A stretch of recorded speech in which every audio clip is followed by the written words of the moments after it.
मैंने इरादा किया कि ये बहुत बड़ा प्रोग्राम है, मेरी निगाहों में बड़ा मोहतरम प्रोग्राम है जिसमें मैं हर हालत में शिरकत कर सकूं। मैं आपको मुबारकबाद पेश करता हूं हमारे मोहतरम भाई यार मोहम्मद बादीनी साहब, जिन्होंने ये किताब लिखी अफ्रीका के बलोच। मैं बड़ा हैरान भी हुआ हूँ वैसे कि अफ्रीका में बलोच और वहाँ पे जिस अंदाज में, मैं अभी थोड़ी देर टाइम मिला मुझे, मैंने थोड़ा सा आपकी किताब के कुछ औराक मैंने पढ़े तो मुझे उससे अंदाज़ा हुआ कि उसमें बड़ी मेहनत वो की गई है और बड़ी रिसर्च है उसके अंदर। इतनी दूर जाना और उन इलाकों में अपने इलाके के लोगों को तलाश करना बहुत बड़ी बात। मेरा भी सफ़र रहा है कीनिया का, लेकिन मेरा सफ़र जो था वो दूसरी नौइयत का था।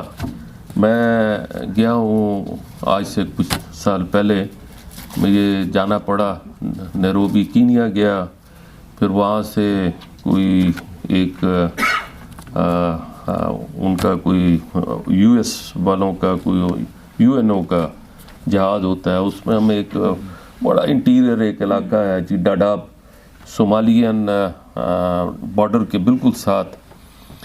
और मेरा खैर मकसद कुछ और था वहाँ पर। मैं वहाँ पे मैंने अपनी एक ईद गुजारी थी सोमालिया कैंप के अंदर। ये कोई आज से 2-3 साल पहले मैं गया वहाँ पर और उन लोगों के साथ एक यकजहती, और मैं तो जानता नहीं था उन लोगों को, मैं तो इस हवाले से गया कि मुझे कोई इन्फॉर्मेशन मिली थी कि वहाँ पर एक बहुत बड़ा कैंप है और वहाँ के हालात जो थे बड़े अजीब से मुझे बताए गए, तो मैं वो भी देखना चाहता था। कुछ वहाँ पर अपनी वेलफेयर एक्टिविटी के हवाले से गया था और उन लोगों के साथ कोई मेरी था कि हम उनके उसमें कुछ काम आ सकें किसी वाले से। बहुत बड़ा कैंप है उनका वहाँ पर, ये सोमालिया के बिल्कुल साथ है और उसमें ज़्यादातर सोमालियन है, लेकिन बड़े मेहमान नवाज लोग हैं। क्योंकि मेरा ज़ाती तजर्बा यही रहा, मुझे वो अपने घरों में लेके गए, मुझे वहाँ पर उन्होंने अफ्रीकन जो उनके खाने होते हैं वो भी मुझे खाने का इत्तेफाक हुआ। वैसे वो ईद मेरी गुजरी थी जंगल के अंदर, क्योंकि मैं उस इलाके में था कि जहाँ पे आबादी नहीं थी। और वहाँ पर एक प्रॉब्लम और भी है, शायद उन इलाकों की तरफ पता नहीं यार मोहम्मद बादीनी साहब का जाना हुआ या नहीं। उस इलाके में शबाब बड़ी एक्टिव है और ये एक टेररिस्ट ऑर्गेनाइजेशन है। बल्कि मैं जिन दोनों में वहाँ था तो वहाँ पर उन्होंने कोई बम ब्लास्टिंग भी की। खैर मैं एक यूएस का कंपाउंड था, उसमें मेरी रातें गुजरी। खैर एनीवे, ये एक मेरा तजर्बा था और मैं अभी सोच रहा था, हैरान हो रहा था कि उस इलाके में भी अल्हम्दुलिल्लाह हमारे ये बलोच भाई वहाँ पर मौजूद हैं। बहुत बड़ी बात है और उसको खोज लगाना और उसकी रिसर्च करना, इसमें तो मैं समझता हूँ कमाल है। यार मोहम्मद बादीनी साहब ने बहुत बड़ा काम किया है, जिस अंदाज़ के अंदर उसमें उन्होंने रिसर्च की गए। फिर अभी जिस तरह जिक्र कर रहे हैं सेंट्रल एशिया के हवाले से, तुर्कमानिस्तान के अंदर, तो मेरा इनके साथ एक सफ़र रहा। डॉक्टर मालिक साहब हमारे बड़े मोहतरम साथी हैं। डॉक्टर मालिक साहब, यार मोहम्मद बादीनी और मैं एक दफ़ा उज़्बेकिस्तान हम गए थे और वो उस वक़्त हमारा एजेंडा था, वहाँ पर कोई इलेक्शन था और हम इंटरनेशनल ऑब्ज़र्वर की हैसियत से वहाँ पर गए और इकट्ठा हमारा टाइम गुजरा उस हवाले से। तो मैं समझता हूँ कि अगर तुर्कमानिस्तान में है तो फिर तो इसका मतलब है कि आपकी जो ये लोग हैं ये तो पूरे सेंट्रल एशिया के अंदर होंगे, उनको देखने की ज़रूरत है बिल्कुल। और ये एक ऐसी चीज़ है कि इसमें मैं समझता हूँ कि ज़रूर इसमें मालूमात होनी चाहिए, इससे एक अपनाइयत, मोहब्बत, ताल्लुक़ एक डेवलप होता है।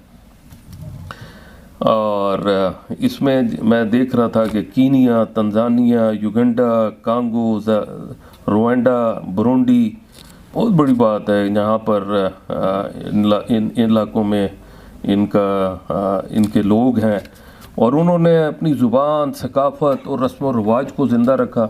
ये तो उससे भी बड़ी बात है। अदरवाइज़ जब आदमी इन इलाकों में जाता है, उसके बाद बहुत अरसा गुजर जाता, तो अपने रस्म व रवाज और बाकी चीज़ें भूल जाता है। लेकिन जैसा कि उन्होंने कहा कि मोम्बासा में बाकायदा एक बलूची स्ट्रीट मौजूद है, वो तो कमाल का काम किया। और उसके बाद मैं देख रहा था कि इसमें वहाँ पे एक तारीख़ी बलोच मस्जिद भी है, और वो बलोच मजहबी सोम सलात के पाबंद, यानी अपनी मजहबी रवायात और उसको ज़िंदा रख के वहाँ पर अपना टाइम गुजार रहे हैं।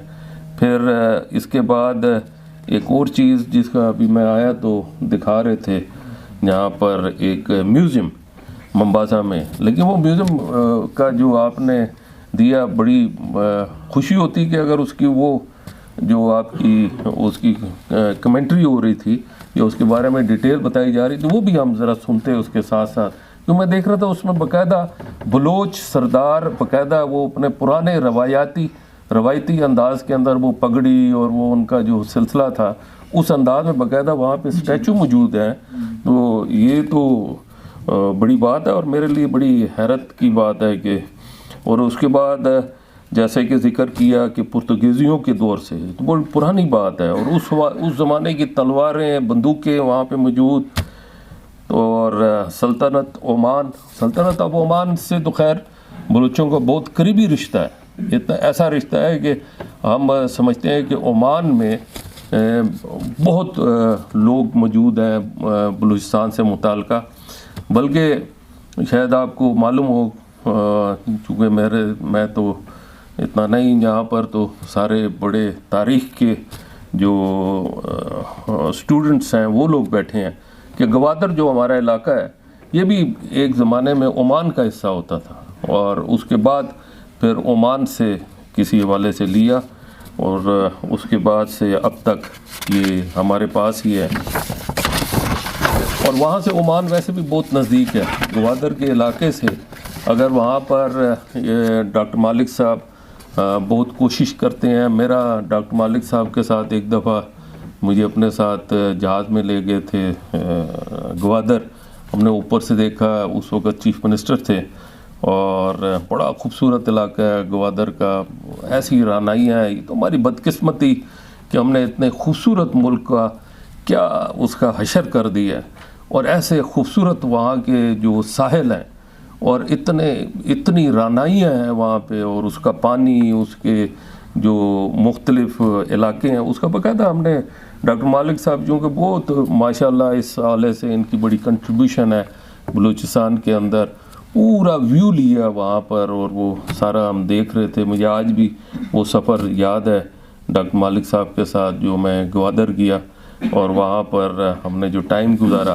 फिर जिस वक्त अगर आप बाय रोड भी, मैं एक दफ़ा सफ़र हुआ था, मैं बाय रोड गया कराची से गवादर की तरफ, तो अगर आप गवादर से थोड़ा सा आगे निकलते हैं गवादर के रास्ते पे जो हमारी ये जो कोस्टल हाईवे है, तो उस पे आप देखेंगे कि जब पहाड़ शुरू होते हैं तो वो पहाड़ ऐसे खूबसूरत हैं कि ऐसा लगता है कि किसी ने